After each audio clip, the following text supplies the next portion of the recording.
Hey there, everyone. I'm June Syndesi, and this is the Personal, Local, Global Wellness Show hosted by Syndesi Wellness.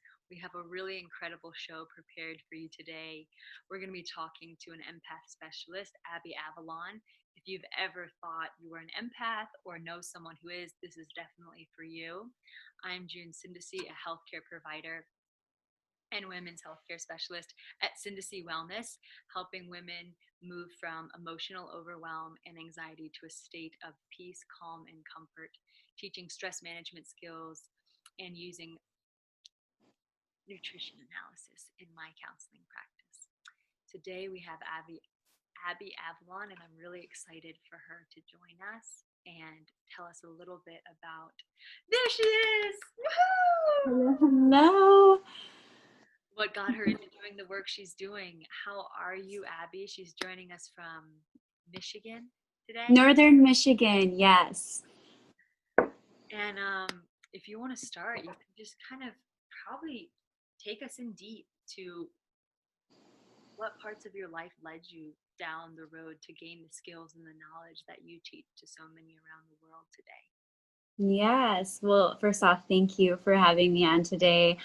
I'm so thankful, and I'm always thankful to do talks like this because this is such an important topic for so many people. I really believe that there's so many empaths on this earth that don't realize that what this beautiful gift that they have, and let alone how to manage and understand it. So thank you for making this opportunity happen. I am super thankful and blessed to be here. I am Abby Avalon. I am a spiritual coach. I have been coaching women for the past year and a half, doing specifically more spiritual psychology work, helping these women empaths understand more about themselves, understand their body, tap into this ability, and heal from the past, because so many empaths carry a baseline story. It's always so similar to, and I'll get more into that. And I'm more recently diving into working with men as well. So I'm super excited about that too. So that's very new for me. So I'm excited to explore that more. But so what is an empath? So an empath, and this is like, and I believe that there's many ways to look at what an empath is, but from my deep understanding and from all of the work that I've done, is an empath really is just somebody who is much more deeply in tune and aware to the world around them, their environment. They have a heightened state of sense, their sixth sense is turned on, and they're just much more receptive. They feel more deeply, and their intuition is very turned on. So there's just so much to get into with that. So that's to me, that's my definition of what an empath is. And you had asked me, kind of some of my story a little bit with that. So a little background on me is my father is a chiropractor, and he had me begin working on the body at 3 years old. He taught me how to feel for energy using crystals, and then had me touching the body and feeling reference points and seeing colors and really tapping into my abilities, which I'm so incredibly blessed to have had that type of upbringing, just so open-minded, so receptive. But, with every path and journey comes many, different downfalls, right? Different lessons and experiences that we have. And one of the big things that was a part of my childhood growing up was, even though I was so in tune and aware with myself, I still didn't have a name or an understanding for what it was. And I grew up in a very small town where I was not understood. I was not seen, and I was not heard for any of this stuff. So going through elementary school and going into high school, and then as soon as I graduated, I got into a lot of alcohol and started trying to cope and deal with all of these emotions that I was feeling. And I would walk into a room and I would take on everyone's stuff. That was just my MO.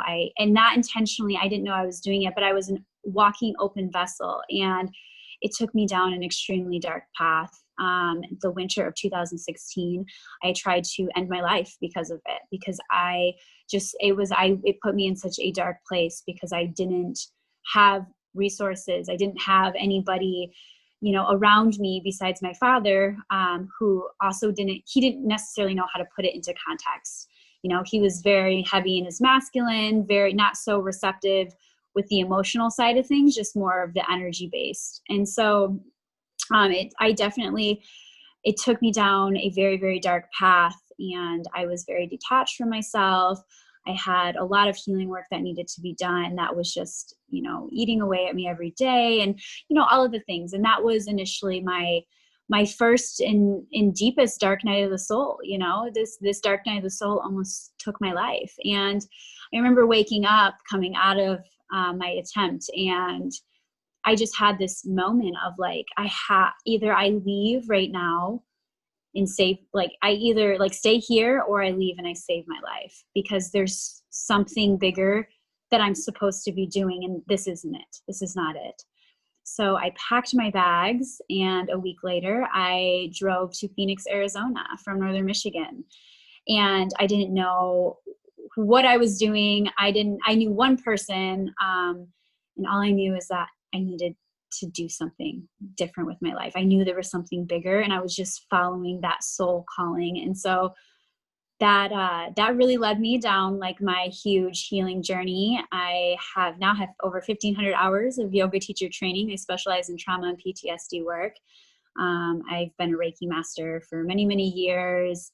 I've been definitely tapped in, turned in, tuned up, however you want to say it, to this side and this element. And I've just refined it to the point where now I can assist others in their journey and really healing through the very similar patterns that most of us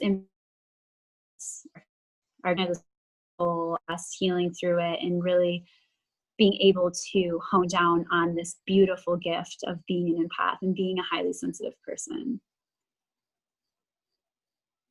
Wow. Thank you for your courage and wisdom to share that vulnerability, and just be able to feel it in your body, because I think many people will give themselves permission to be honest with their hard times as well, and know that there's another side to it. About maybe a decade ago, I had a similar experience to wanting to end my life in this body.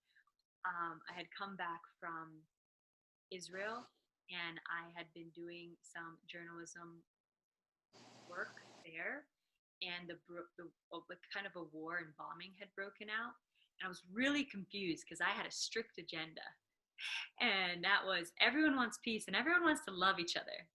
But I've been to Israel many times before that, but with this agenda that I came in with, seeing that I would never understand the layers and levels of trauma, that just one scratch unlocked that primal nature within people that would be my best friend for like a couple weeks, and then one moment we turn on one conversation and blood is within their eyes, and it really freaked me out and confused me.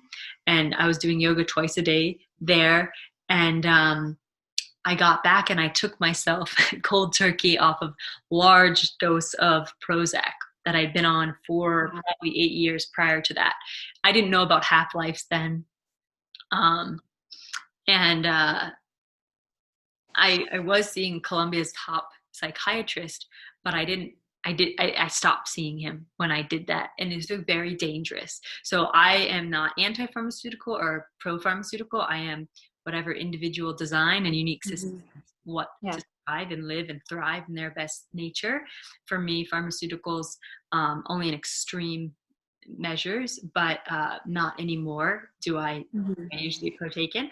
And I remember just this moment of like, it's too hard to have all these expectations of what I want life to be and all that I'm feeling that it's not. And then there's this little tiny voice, because I kind of wanted to cut myself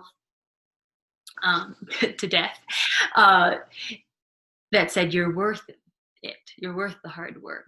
And I went to sleep very late and woke up the next day and started training in a very intense martial arts dojo for the next 4 years. So Wow. it That's was a awesome. really interesting opening to, I feel for everyone, and a Mhm. client, especially colleagues and practitioners that have brothers and sisters and family members that don't want them to have to get that low, but we don't know what our paths look like. We don't know how dark or how big our vessel is, of how much darkness we have to hold to see, oh, there's got to be that amount of light that I can Yeah. pursue and hold as well. And so I never know how vulnerable people will get to share what's led them to acquire these tools in their medicine bag, and be, you know, Western scientists or doctors, or the Eastern kind of label of medicine woman or shaman. Mhm. But I thank you for opening that and opening the table for me to share courageously as well. Yeah. Um, you know, and it is interesting when you spoke, because I had a question come to mind. You know, what's it like to have a dad who is so supportive in one layer, but yet you still have your entire life's work to unfold in front of you? Yeah. And it kind of made me think, even if I want to be a great mom one day and try and provide as many skills and tools, the light being that chooses to come through me and I'm a character in their play, I don't know what lessons they're going to have to learn. You Exactly. showed me that the rest of the world maybe wasn't able to nurture you in the way that you can nurture you and now nurture Absolutely. others. Was there ever like a forgiveness process or like a grieving process about the feeling of being you in this body and the world not understanding you? Yeah. So there's a lot of really beautiful things that I want to touch on in everything you just said. So the family dynamic and the forgiveness process. So in terms of the forgiveness process, I mean, that's one of the major things that every empath is going to go through at some point. I truly believe is this space. And I it's funny, I now see it and understand it because I've seen it enough in many of my clients, where you go through this time period where you feel very alone. Once you start to tap into this higher self, in this higher state of being within you, you start looking around at the world, and there isn't as many people that actually do feel and understand the world on the level in which you do. So you have this time period where you're like looking around going, okay, who am I friends with now? Because the people I was friends with make me uncomfortable, and I see that now, and they're not in alignment with me. And you go through this, it's kind of like a mourning period where you have to mourn the things and the people that were in your life that were never in alignment with you. And now that you feel it on a deeper level, you can acknowledge it and make the shifts and start to make the change. So that is absolutely a part of the process, I feel like, for most people. But you had said, we were just kind of, you're speaking on like in terms of like the family dynamic. So my father, for instance, he was like just born a very, like he was born a very enlightened healer. Like he puts his hands on somebody and he can tell you if you're pregnant. Like, you know, he's just very, very, very in tune. But you know, with the light, there's always dark. And so my father, his whole life, has battled alcoholism. And that bred into my mother being incredibly emotionally unavailable. So I had this dynamic in my childhood growing up where I had, you know, two parents that one was like emotionally unstable, the other one was emotionally unavailable.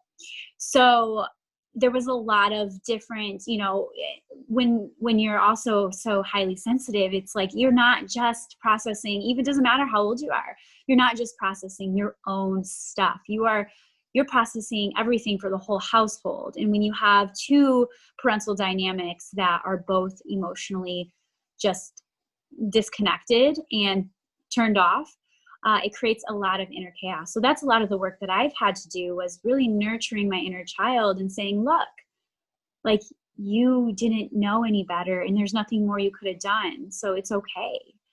You know, that's a lot of the work of working with an empath, is, you know, the self-forgiveness piece of going back to the inner child and nurturing. Because There's a lot of confusion when it comes to tribal wounds. Being an empath is huge because so many of us grew up, we were little kids, we're pointing out a truth, something that's true because we know it's true, because we are so much more in tune and aware to what the truth is, that we say something's true, but the adults in our tribe around us will tell us we were wrong. So it creates this inner turmoil as an adult going, I don't trust myself because I had so many people tell me what I was perceived as right and what I knew to be right because I felt it when I was younger.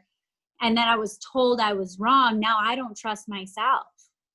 And I see this so often. And a lot of this comes from different tribe, like our tribe as in our family. That's just to clarify. That's what I mean when I say tribal wounds. I'm talking about the people around us that didn't know how to make an environment that was conducive to our sensitivity, our heightened experience in life. So we evolve into being adults and we're just like, what is this? You know, how do I function? I mean, do I trust myself? How do I trust somebody in a relationship?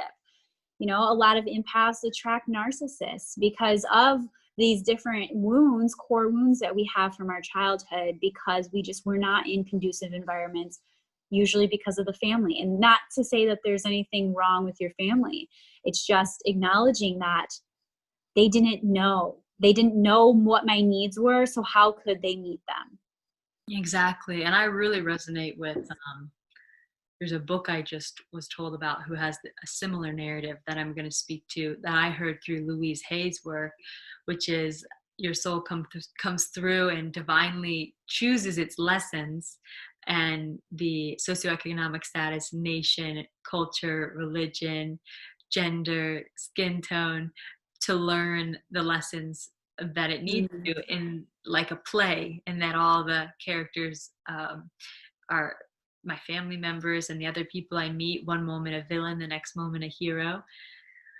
But to really take back some self-responsibility, that idea and story works for me. I love what you're touching on with expecting our family to know what we need when they're struggling to learn their own lessons as well. But also the inner child work is a huge aspect of the work I do with identity development psychology. And in terms So of, good. myself and having to use it every day, I held so much resentment for that little girl who started to excessively pull her hair out at 8 years old when her brother was dying of cancer in her mind. Well, he survived, but her father's father was dying of cancer. I wasn't allowed to scream. I wasn't allowed to cry. I wasn't allowed to get angry because that wasn't ladylike. And she really did the best she could, because she was still able to be productive pulling her hair. But until I forgave her, which was only very recently on a deeper level, then I was able to access her skill set. Yeah. I lived with that resentment for so long. I can't learn from the way she was trying to see the world, that she wasn't allowed to see the world and act in the world that way then, but she can now because I'm in charge. Yeah. I'm here, like, let's play. Like, I want to hear all of her ideas that didn't work in her household, but now I'm no longer dependent and reliant on their approval to find ways to get my needs met. And so it's really kind of never-ending work to see the amount of patterns, ways of functioning and being that I agreed to growing up. And peeling those layers is hard. And I think people, when they start to kind of do some identity development work and go deeper into the layers, think that it can be like a switch that they turn off and everything's good for the rest of their life, instead of a lifestyle change, which has many aspects that are included in it, and a real investigator goggles mindset for, like, no matter what circumstance comes up, even as healing practitioners. I was diagnosed with some issues in my uterus lately, and I do all this female hormonal work and nutrition, and just being able to, like, put on the backpack and say, I'm going to be a work in progress to the day I die, even if I have some skills and resources and knowledge to help people. Being really, really open and honoring that process of the human experience. Yeah, I love that so much. Yeah, thank you for sharing that as well. And that's one of the big things that I think we have a tendency, because, like you said, a lot of people think that it's just like you turn the switch on or off and like all of a sudden everything's better. But when things start to come to the surface, and this is a lot of the work that goes into understanding these deeper layers, because there's so much there's so much stuff that's layered on top of it, that you have to start getting through some of the stuff in order to get to a healthy space. And so that's where all these tools, these regulation tools come into play, learning yourself bit by bit, and we're not dramatically jumping in and diving, head first into a trauma or a trigger or something that's associated with this experience that you could be having. And you learn to regulate it. You learn to understand yourself on a deeper level and integrate fully as you go through each step. Yeah. Totally. And it was so eloquently said what you were describing, because regulating our nervous systems as a child, I felt like, horrible to say, but like I was a child that was maybe raised by gorilla kings and queens. Uh-huh. And they felt like that. They were like, how do we activate your potential? But then they, in their kingdom, they were thriving. And they're like, what species is this? But then they had the humility to like hand me off to shamans and elders and, scientists, and say like, give her some tools. So I was really lucky, and I feel like a little ahead in some areas where some people, dependent on religious systems, dependent on the emotional beliefs that their parents carry forward, don't allow them. For me, Syndesi, the name of this network and the work that I do is connect to the right flavor of healing for them. And ooh, I love that. You do? I see yes, I love that. It's so like, I'm just like, that's spicy. I see it like, my friends never liked this analogy, but there's two. All these strings hanging down from heaven that all like have the nectar, even if they're shaped differently or colored differently. I always thought it was like a cow's udder, and they're like, don't use that. But and I feel, and Sterling and I, my partner, he and I always say to each other too, when we see people going through things, we go like, let go, let God, in the fact that we don't know if they're evolving into a walrus, and I'm evolving into a cockatoo, and he's evolving into, a spider. Yeah. Like, we don't know what they have to go to evolve to their greatest potential. Like, everyone has a different system, and everyone's going to need to regulate their systems in a different way. And people like to like grab on to the work I do around nutrition, weight loss, hormone balance, but like you're saying, there's so many different levels of how we've agreed to treat ourselves, that in each session with these 3 to 6 months programs that I do, we can look at the blood, we can look at the histamine responses, we can look at the hormone balance, we can look at the lab side, but then to actually change the habits and implement, like, why should I actually take care of myself and shift? There's a lot of layers that you're speaking to on being able to treat ourselves a new way. Yeah, no, absolutely. And that's why, like, for instance, for me, and I'm not exactly sure, I'm sure you have so many tools and modalities that you use, but one that I specifically use is yoga nidra. And the reason I use that initially, before I'll have my first initial session with somebody, but I will immediately have a first nidra, because we have to start regulating the body before we can start really getting into the mind, really actually doing some of like the mental work. The physical body has to feel safe. So this is a little bit deeper understanding of what PTSD is in the body. So when the body does not feel safe, the brain floods itself and it goes, this is not okay, this is not okay, this is not okay. So initial talk therapy is from the top down. So you're making sense of it in the mind, but the body is still looking at the world as if it's in danger. So if we can do that in reverse, and we can regulate the body and make sure the body feels safe in the world, then the mind can actually go deeper into an experience that would have previously set the body off. And now it's just like, oh, okay, it's okay. It's okay to think about this. It's okay to talk about this because I actually feel safe. My body actually feels safe. And what a lot of people don't understand is that our nervous system has imprints into it. I know this is the good stuff. The nervous system programs itself from like your earliest ages. So that's why when you're an adult and you have certain circumstances happen, like, you know, somebody just says something to you that you have not heard in many, many years, and your body gets set off, and you know, that sinking, like almost like it's like a hard feeling to explain, but that like gut wrenching feeling is your body being totally triggered, and your nervous system is like, I've been here, this is dangerous, I need to get out of it, what's going on, just leave, do whatever you have to do, fight or flight all the way. And that's why, and a lot of people they're not really able to identify that as being such an important piece, but the nervous system has been regulating and controlling and creating patterns since you were an infant to protect you. And so you have to regulate the body in order to start diving into these deeper layers. And that's why when you do this work, it's not just cognitive. You're not just talking about what's happening. You're making the body feel safe in order to talk about this stuff, you know, allowing that inner child to like really feel nurtured and loved and all the things that it needed when its needs weren't being met, and allowing the body to sink into that as well. I'm so happy you just went there, because it's the core. It's so important. The core Yeah. of behavior change and habit development. Being able to regulate the system to actually take the action to make new pathways in the brain, which is behavior change, to make new Yeah. habits.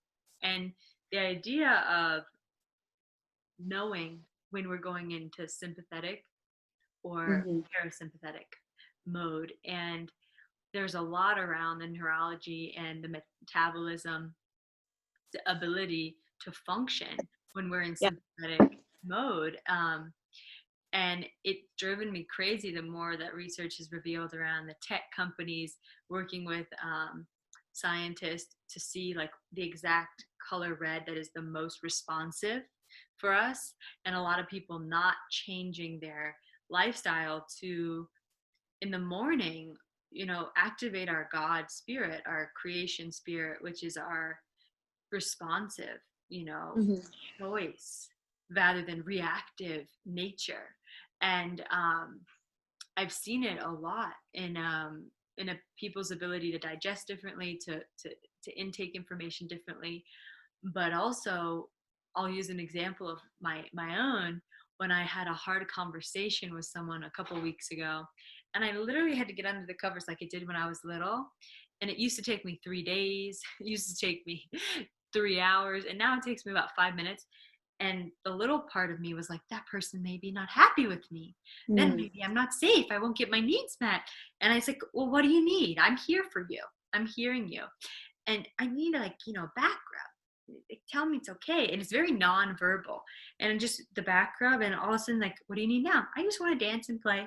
And the person told me later, you know, June, the reason I love you is because I can be honest and work through the hard things that I'm going through, and you still love me. You don't take it personally, and you don't get mad at me. And I'm like, why would people get mad at you if you share what you feel? It's because people aren't used to regulating and resolving their own issues of not taking things personally, and allowing others to have issues, to have Yeah. expression, to have outbursts, but know that I like the idea that the intention is always coming from a good place.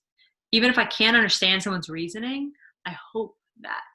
But I also don't have a large background in narcissism. And a lot of my friends who have similar abilities that we have and highly sensitive, they've dated some narcissists. So I don't know that I don't know a lot about that realm of a person, but I'm really happy we're here, and I'm really happy we're digging into this, because in our pre-interview, you wrote something beautiful about transmuting wounds into power, and kind of owning your life history rather than letting it cripple you. Don't know if you want to speak to that right now or riff off some other things we've been chatting with.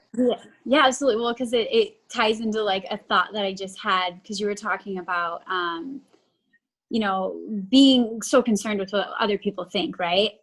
And so that is exactly what that is. So it's identifying, like, there's a piece of self-rejection, you know, like, it's not, you're not looking at other people and saying, what, you know, well, you are. So you're looking at other people and you're saying, and not understanding, why are they judging me? Why don't they like me?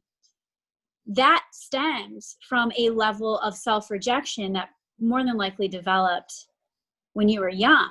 Very You know, early. I'll use myself for an example. You know, I kind of already explained my parent dynamic, and what happened with that was both of my caretakers were denying me on a certain level because they didn't have the capacity for me. So therefore I blamed myself and I began rejecting myself at a very young age. So my whole, like, upbringing and my childhood and everything, it was, I very much struggle, and I still do. It's still a part of me, and it's still part of the work that I do, of just rejecting myself before anybody else gets the chance to. And that's where perfectionism comes in.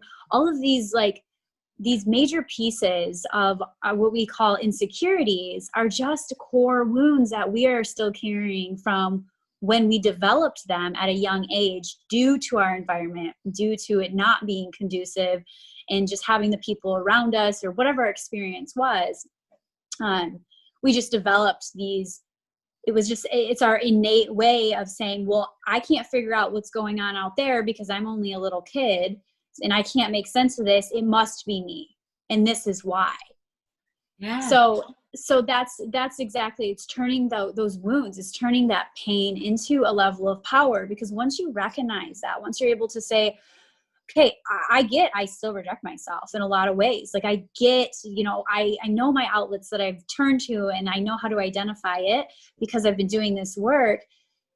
And I can take that knowledge and transmute that. I can look at that as, okay, how can I consciously make choices now based off of this understanding and this knowing about myself to feel empowered? So how can I, you know, this is another example that I actually have a hard time admitting, but I'm going to say it. And I feel like if anybody that knows me, they're going to be like, well, yeah, we already knew that. But social media is a big one for me. Like, I've done a lot of work with different professional photographers and a lot of model work over the past couple of years. And, you know, I started using social media as a way to feel more fulfilled. And then once I started to identify that it was a lot of my perfectionism and a lot of my self-rejection was being channeled into my social media, and that if I didn't get enough attention from it, then I just began to reject myself even more. So it was like this self-sabotaging cycle that I was putting myself through. Once I was able to really identify it, I actually got rid of my Instagram at the time, and I have a new one now. Like the whole energy behind it, all of it is like a healthy me. Hey, I'm not coming from that same space. you just came from some real power there. Talk about transmuting wounds into power. And we're in that self-centric age of people trying to serve them rather than serve the collective and benefit each other and share. Yeah. And I always ask like a question in these shows of like how to move from competition to collaboration. And competition is like, you know, that fear of lack that I have to get above instead of all the needs are going to get met, and Yeah. being able to know that and tell the body that to act Yes. and bear, you know, even more so.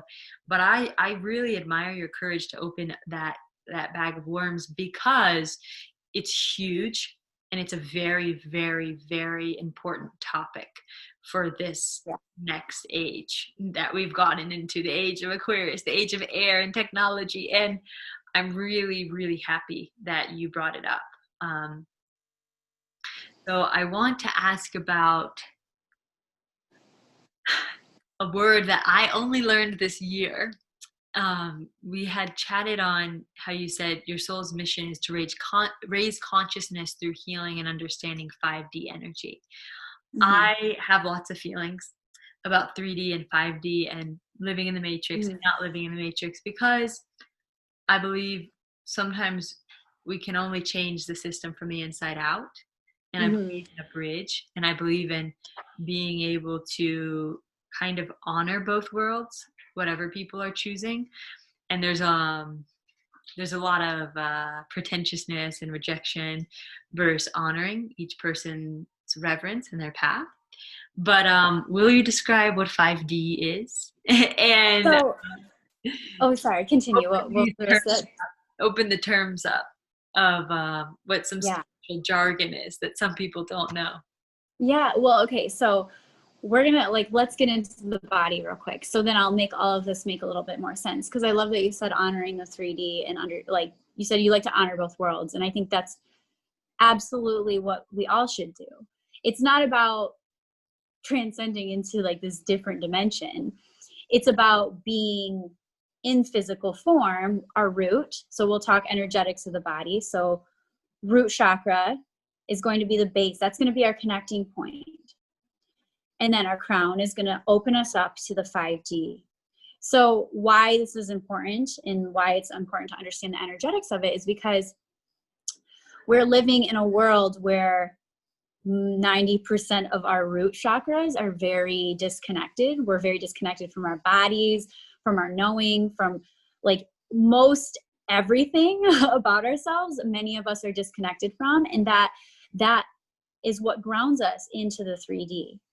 But in order to really access the 5D, in order to really have the crown open and have the energetic flow, you have to have a culminated and healthy root chakra that's going to keep you grounded and into the body in physical form for you to access and really continue to like understand and connect to source energy, so that way you can just tap into this higher frequency and just start. I mean, it comes down to like creating and manifesting and folding into the life in which your soul desire is.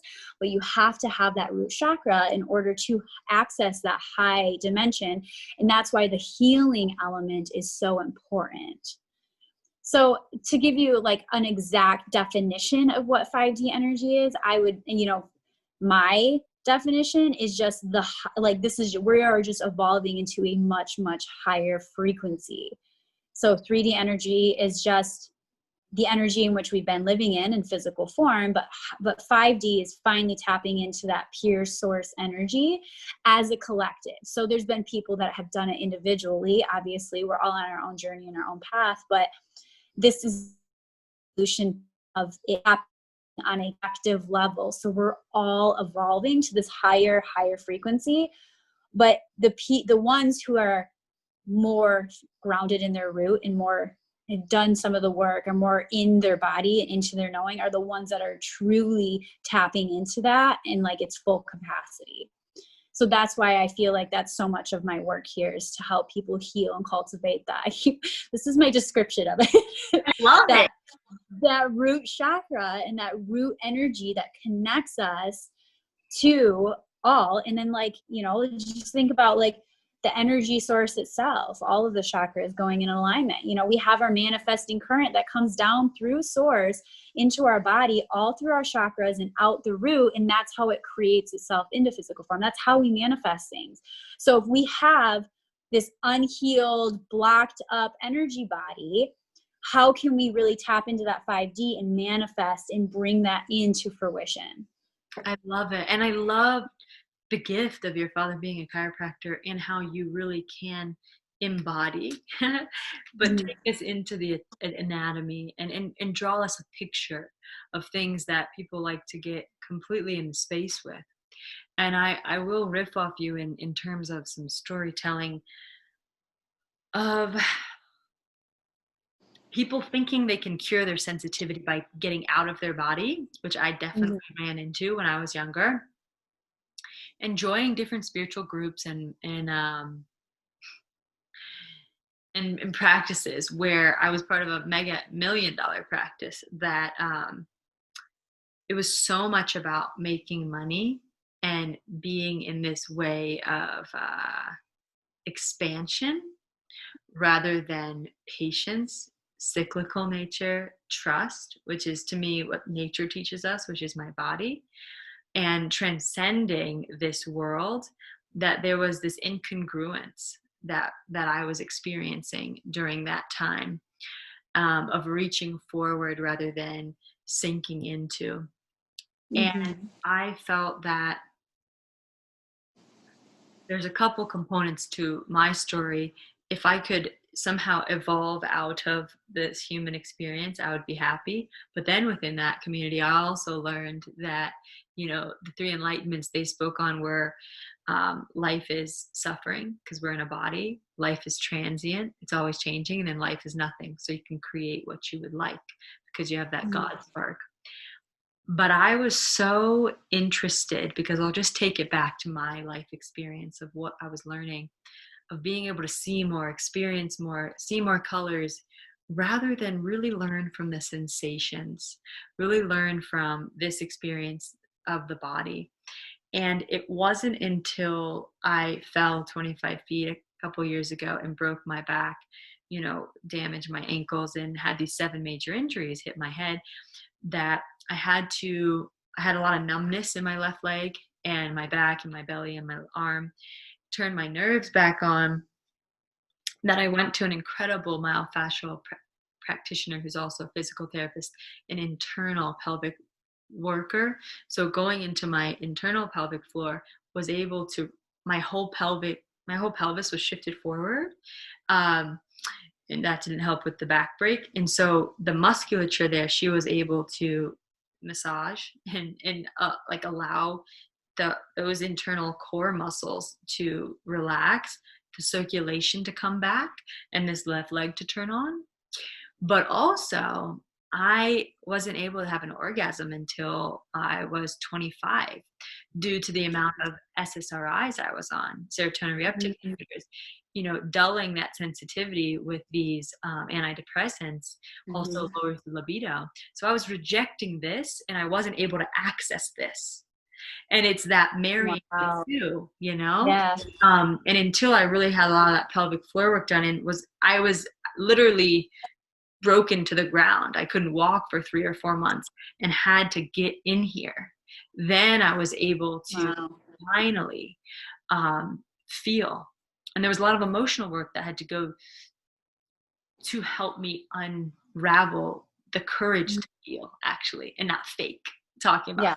and orgasms and such, and being women too. That's a whole nother line of narratives. But I wanted to add to how eloquently you expressed it, my experience of it, because I've never heard 5D expressed in that way, and you've just nurtured me, because I struggle with, this is good and this is bad, and people are like, I live in the 5D, I don't live in the 3D, and I'm like, well, is that saying you don't want to be my friend? Because, or are you just like happy to wave a flag of like, I'm separate than you, when I'm really Mhm. looking to see how Ego. to dissolve all separation. And Yeah. so your background in anatomy and understanding the structural component of our teacher, the body, was just so incredibly healing for me on a personal level. And I thank you for that.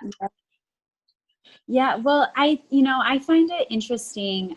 That's one thing that throughout my process and, just through my teachings and everything that I have learned is, and this is like, this is going back to like such a basic concept, but it's such a beautiful reminder that like,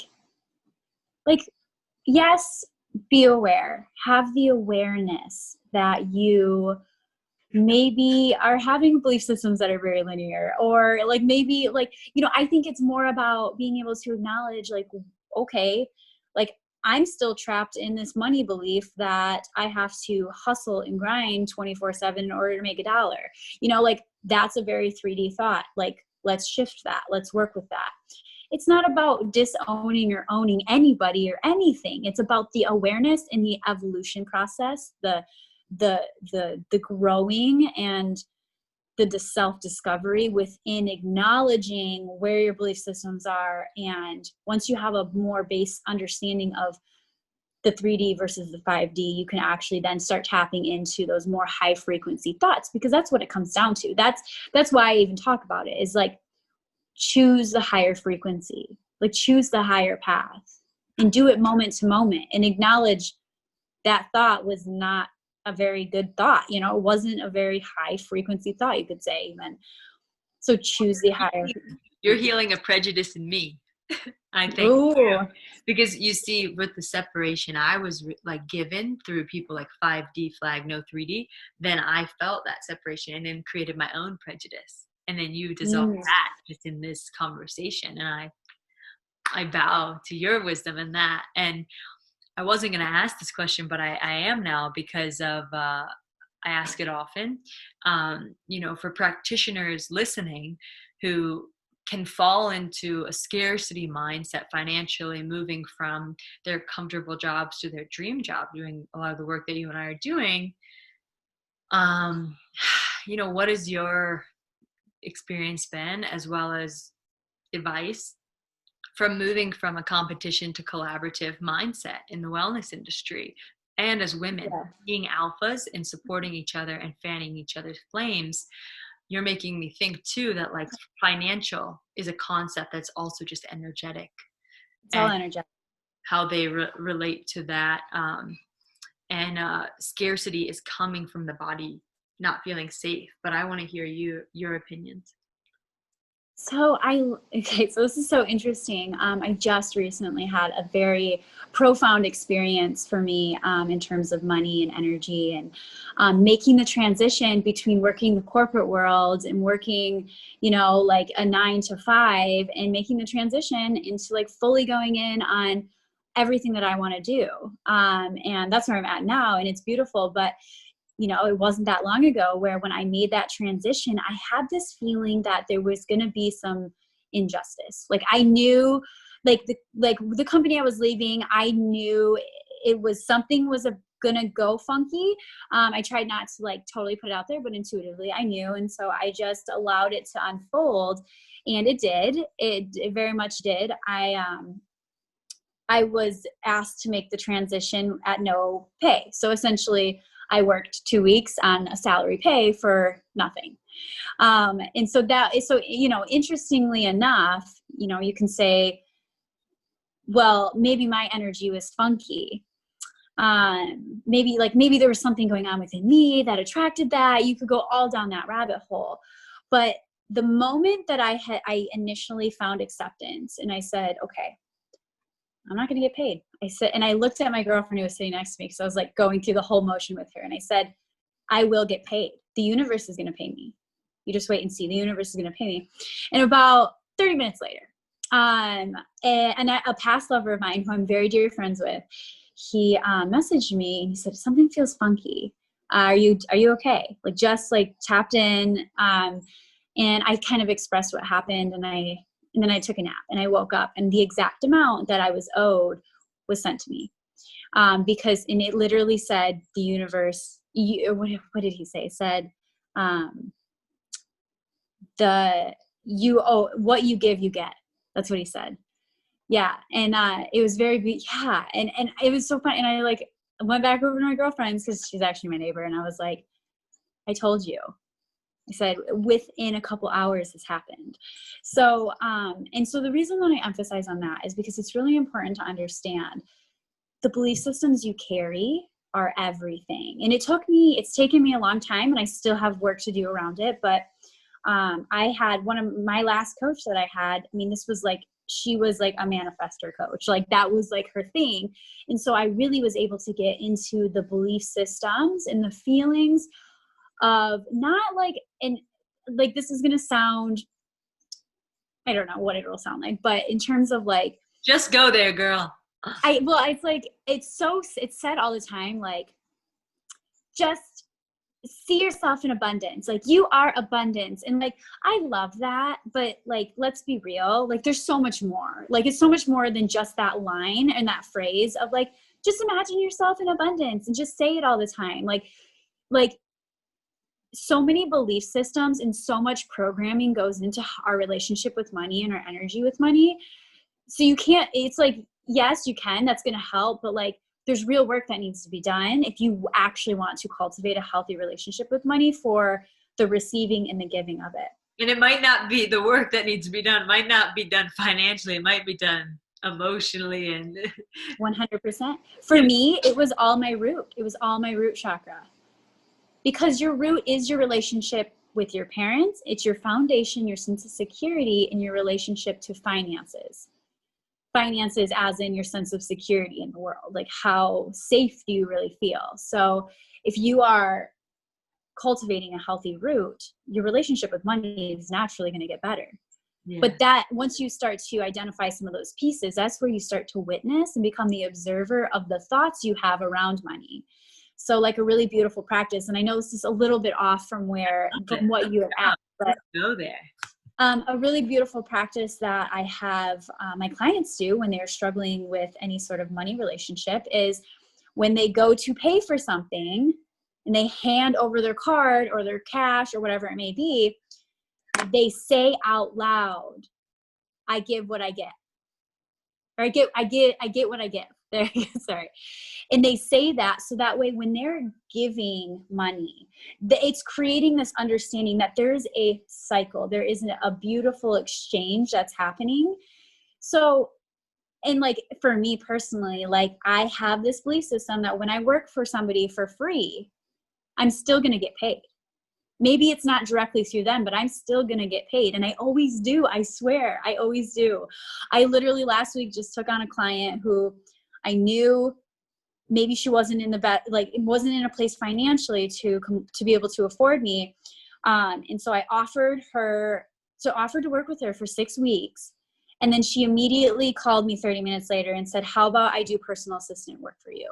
Wow. You know, like, and I needed that, but like, I didn't think about that. So now we're like, have this beautiful exchange where I'm doing half of the load of work I was doing. Wow. And now she's getting to heal and do this inner work, you know? So it's everything. You have to start to heal that root chakra and understand the cycles, and the energy that you put out will return to you if you believe it will return to you. Wow. I love this. Is so great. And I'm so happy we went there. I wish we had the whole day to just snuggle on the couch and chat and hear. We have Canada tuning in. We have a couple other people just at the moment. And a dear friend, Haley Shakti, is watching. For our last question, I'd like to hear how you keep Syndesi, connection. It is the translation, present in your life, and you know, to spirit, love, grace, or whatever you would call it. You know, how do you get back to feeling connected in your daily life? There could be many ways, and I'm going to tag along with that question to another question I always love to hear people's ideas on, which is, what is your metaphor or description of healing? Ooh, I have to think about that and put that. I love words and I love expressing myself through words. So I'll finish with that. Your question, can you kind of just repeat what you I did you at once and I didn't read it the way I read it. So how do you keep the theme Syndesi connection in your life? Whatever you would call your most essential connections that get you back to yourself and help you keep going. You're nourished. Well, a huge part of my program is, and the reason I say this is because this is like deeply ingrained into my own life. I believe like you have to have some sort of daily checklist of, maybe not checklist, you don't even have to word it like that, but something that brings you back to self. Because you're always trying, you know, we go through cycles all day long, all week long, all year long. We're constantly going through the cycles. So for me personally, I have my list. I try to wake up before 7 or 8 o'clock. You know, I actually prefer to get up at like 4:30, but I haven't been doing that lately. I've been letting myself sleep in, but I love my mornings. And then the first thing I do is drink water and meditate. Because I don't want to show myself to the world or interact with social media, nothing. I want to put nothing into my brain and my mind when my subconscious is so active first thing in the morning. So I immediately go to meditation. Then I go move my body every single morning. I go work out, I do yoga. I love weight training. I love lifting heavy. It's like it like taps me into my masculine. That's my jam. And then I always end with yoga therapy and meditation. So I get the body moving intensely and then I bring it back down to a deep state of relaxation. And to me, and then after that is when I usually start my journal work, and then I start getting into work, because my work is an extension of myself. So there's no start or end for work for me. It's like one constant flow of like bringing myself back to myself, and then, doing my practices. It's, it always changes. Sometimes I do things at the end of the day that I do at the beginning of the day, but every day I have these things that are a must that always bring me back to self. And I love that it's not, you take the pressure off, you take the burden off of people when you say, have your checklist that gets you back to you, because it's not like you're supposed to always be intact. And in this relationship, I'm like, honey, I want to put my work boots on and say, like, this is going to be work. It's not just going to be easy, sunshine and rainbows being in a relationship. And being in a relationship with myself is not either. And that, you have your stuff, like for me, my bads, my dancing, my talking to the trees. And he has like scriptures, some more linear sometimes works for him. I love that you take the pressure off. You're like, no, you have to get back to yourself. Cycles are going to happen. Yeah. One of the beautiful things that one of my old coach used to say to me all the time was, life gets to be easy. Just decide. Like, it's so simple, but you're just like, you're right. It does. And that's one of the things. I actually just had a call with her the other day just to catch up. And she said, Abby, you have redefined what success means. And I think we all get the opportunity to do that. It's just if we choose to tap into it or not. Like, get rid of all the bullshit. Truly. Like, you get to choose to continue to live in your old programming. You get to choose to start looking at it. You get to choose to make a decision and make choices that are going to enhance your life and change it and make yourself happy. And you get to choose if life is easy or hard. Life is going to suck. Yes. If you choose for it to suck. Yes.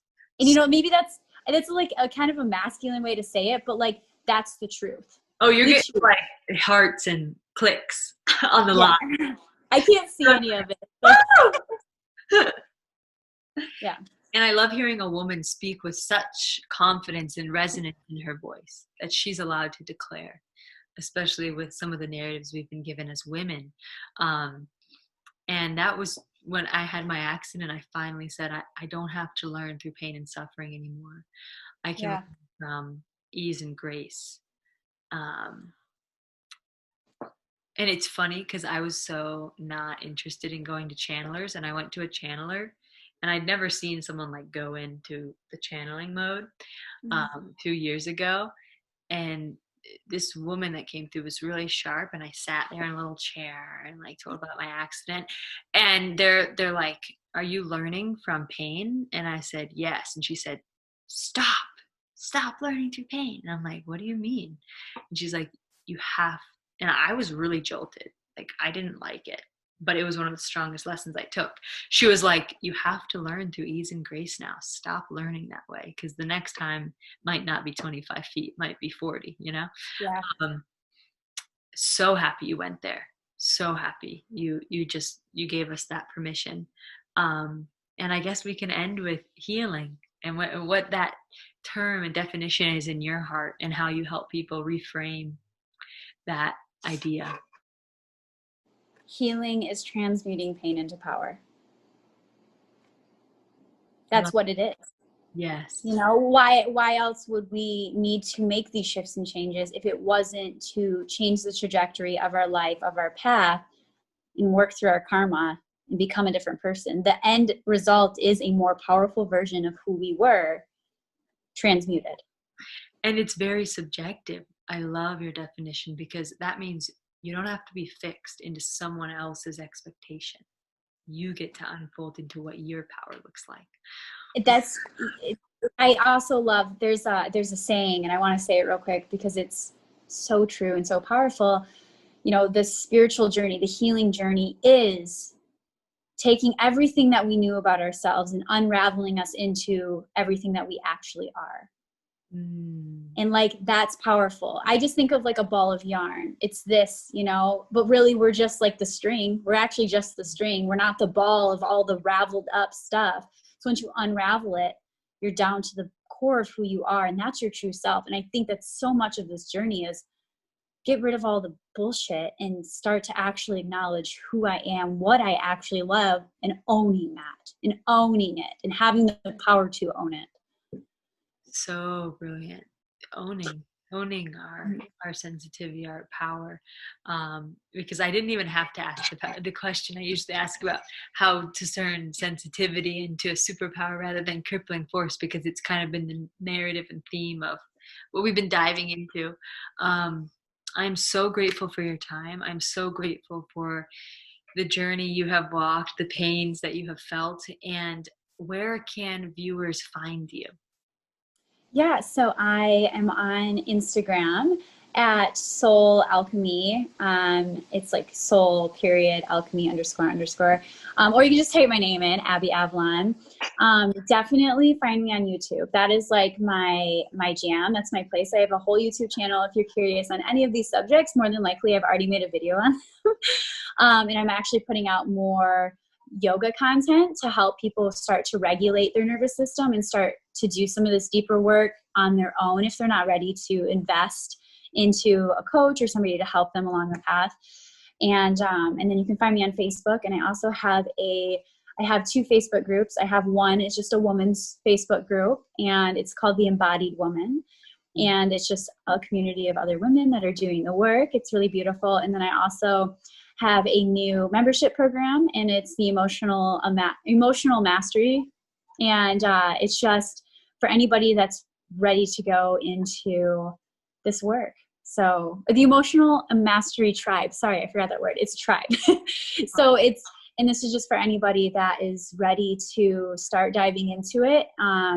And there's weekly group coaching calls. There's always access to me, resources weekly. It's a beautiful, beautiful place. So yeah, that's where you can find me. Oh, so exciting. I just feel there's so many gold nuggets in what we dove into today. My name is June Syndesi. You can find me at Syndesi Wellness. And thank you, Abby. And thank you for everyone watching. I don't think we have any questions today. I was just above an hour. And thank you for watching the Personal, Local, Global Wellness Show hosted by Syndesi Wellness.